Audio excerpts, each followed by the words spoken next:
There's a very powerful force in this universe that you need to take advantage of that is going to help you throw better darts and win more tournaments. So in this one, I'm going to tell you guys what that is, and I'm also going to do a little recap of some tournaments that I've played because it plays right into this force of the universe to help you get better at darts. So make sure you guys stick around. But first, if you are new to Bullshot Darts, make sure you hit that subscribe button before you go.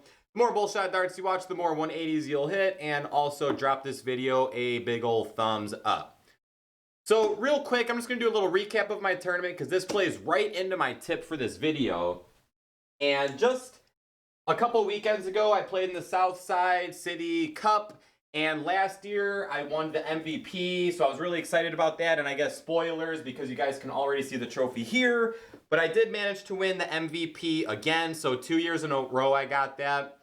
And I wasn't feeling super good going into this tournament, and the first event of the weekend was singles 301, and my doubles have been my biggest killer lately. So going into the weekend with starting with 301, I was just thinking like, man, this stinks because I have to hit the double amount of doubles. I've been struggling with my doubles, and I don't want to get off to a bad start to this weekend. But thankfully, the doubles were hitting really good, and I got the win for that. So I won the singles 301, I won the singles 501, and I also won the singles cricket. And I was really excited about the cricket because it was actually some of the best darts I have ever thrown in cricket in the finals of that event. I don't know what the exact stats were because the iPad wasn't my iPad, so I didn't get an email of the stats or anything. But I definitely threw over a 4 for the match, and I think I had 1 or 2 legs that were definitely over a 4.5. So that felt just really good. At one point, I hit 2 9 marks within 3 different turns. So I think that was the outside of 180s and stuff in 501. But in cricket, I don't think I've ever thrown 2 9 marks that close to each other. So I was just feeling really good in that event, and I've been practicing a lot of cricket lately. A lot of my practice as of late has basically just been me playing cricket against myself in my head. So I'll be like, all right, I start this game of cricket, I'll throw it to 20s. And then in my mind, I make up what my opponent would have hit, and I have to go from there. So my cricket was really good. Me and Trevor won the doubles cricket. So once again, just the positive darts I had in cricket. And 2 things on that. One, I was really happy because me and Trevor last year in the cricket, we struggled really bad. I forgot what the exact situation was, but we threw 4 darts just to hit a single 16, and we missed all 4 of them. And we ended up losing that match, and that's when we ended up getting bumped out of that. So I was happy that we were able to come back this year and throw some decent darts and get the win there. And then the 5th event that we won was the triples. Me, Trevor, and Liz shot together. So I had 5 first place finishes and then a handful of top 4s between me and Trevor in the doubles. There was only the 3 singles events, and I managed to get first in those, and then triples, the doubles cricket, and then just a couple other top 4s in the doubles with Trevor. So overall, a successful weekend, and going into that weekend, I just wasn't feeling that good. I kind of touched on that earlier. My doubles have been struggling, and just my overall mindset with darts has been struggling. So I was happy to get some wins there because now I feel like that I'm throwing good darts, which is going to bring us into this force of the universe that we're going to talk about here. And that is called momentum. So momentum is one of the most powerful forces in the universe. And when you have momentum on your side, you have to take full advantage of it. And this isn't just darts advice. This is, for your life too. Anything, any aspect in your life, if you're having momentum, you need to go full force and go harder than ever once you have momentum on your side. But since we're talking about darts here, we're going to talk about how using momentum in your darts game is going to help you become a better player. So darts is a game of waves. Sometimes we hit throwing really good. Sometimes we're not. Oh man, 180 bounce out. Darts is always like this. Sometimes we're throwing really good, and then the inevitable slump is going to come. And then we're going to slump for a little bit, and then the inevitable comeback up is going to come. So we're constantly going like this. Now, for me personally, and honestly, I'm curious about you guys, but for me personally, and in my opinion, I feel like when we're peaking and we're throwing our best darts, once we start to slump, we come down, But when we come back out of that slump and our darts go back up, I feel like it's always better than where we were peaking before. And that's where I've always noticed myself getting better. Very rarely do I feel myself getting better like this. It's always like this. I'm here, I come down, but when I come back up, I'm a little bit higher. I'm throwing good, I come down, I come back up, and it's a little bit higher. So when you're at the top of your game and you're riding that high, riding that momentum, you need to take advantage of it as much as you can. So after I had that successful weekend there, a week later, I had a really big blind draw. There were 74 teams. So just a really big blind draw. And my partner and I ended up making the finals. Now, we didn't play the finals because it was like 4 o'clock in the morning. So we were just like, hey, let's split up all the money so we can go home and go to bed. Thanksgiving, this was the Wednesday before Thanksgiving. So let's split up the money, get home, get to bed so we can, be awake for Thanksgiving. And so, yeah, we didn't win it, but still we made the finals with 74 teams. So I was riding that momentum from that Chicago weekend into that blind draw.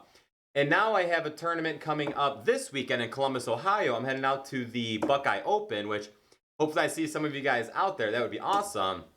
And I'm going to take all this momentum that I have and move it into this coming weekend, and hopefully I can get some good results there. So as we're talking about momentum here, let's talk about how we can use momentum to become better at darts. So the first obvious thing is going to be, if you're throwing really good darts, you're going to want to practice more, because the more you practice and you're throwing good darts, it's just going to give you that better mindset and just help you become a better player.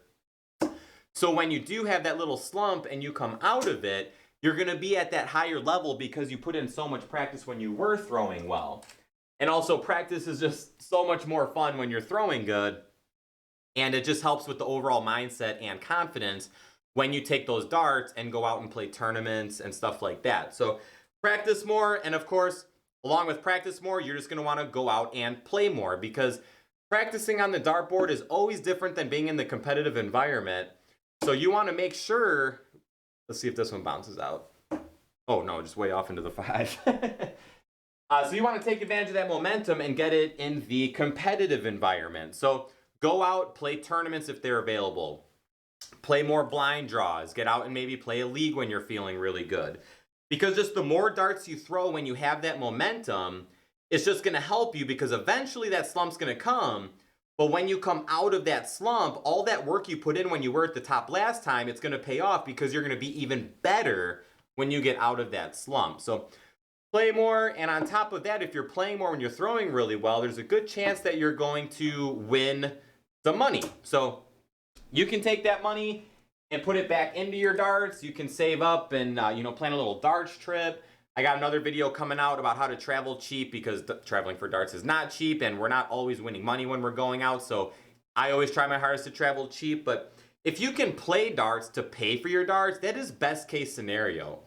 So when I go out and play like blind draws in tournaments, whatever money I win, I don't really put that towards my bills. I don't put that towards anything other than back into darts, because that's the money that I use on hotels, gas, airfare, entry fees, whatever it is going into my next tournament. So you can win a couple bucks. And lastly, and this is probably the most important thing, I'm going to get up close with you guys on this part. So we're going to make this my last throw. Let's try hitting some bullseyes here before I get up close with you guys. 25. And a big time miss. So the biggest thing here is that when you have a lot of momentum, you need to figure out what you are doing that is leading to these good darts. So think about where you are mentally, think about where you are physically, where are you standing on the line, how far is your backswing, how are you holding the dart, how's your follow through going. Think about everything that's involved in your darts throw. Take note of that, because when you do hit that slump, you can think about, okay, what was I doing differently when I was throwing really good versus now where I'm not throwing as good. So taking those notes will help you get out of that slump, because you're going to know what you were doing to throw better darts. Now, this might sound crazy, but moving just 1 inch to the left or right on the line can make a big difference, whether it be mentally or physically being in a different spot. I personally think it's a combination of both, but regardless, all it takes is just a tiny tweak like that to really bring your game up or down. I can't tell you how many times I've been at a darts tournament, warming up, practicing, getting ready for the events, and I'm not feeling good. And all I'll do is take like 1 inch to the left. I start throwing, I start hitting my triples, I start hitting my doubles, and I'm feeling good again. Now, that very well could be mental, but it could be physical. But regardless, that move led to me throwing better darts. So take notes of when you are throwing really good and you have all that momentum behind you. And when you do have the momentum behind you, take full advantage of it. Practice more, play more, win a couple bucks, and you will become a better dart player for it. All right, guys, that's it for this one. Some videos should have popped over here. Click one, click them both, watch them all. Hit that subscribe button before you go. Drop the video a thumbs up. Check out bullshotdarts.com. Grab your new favorite dart shirt. I'll see you guys in the next one, and shoot well.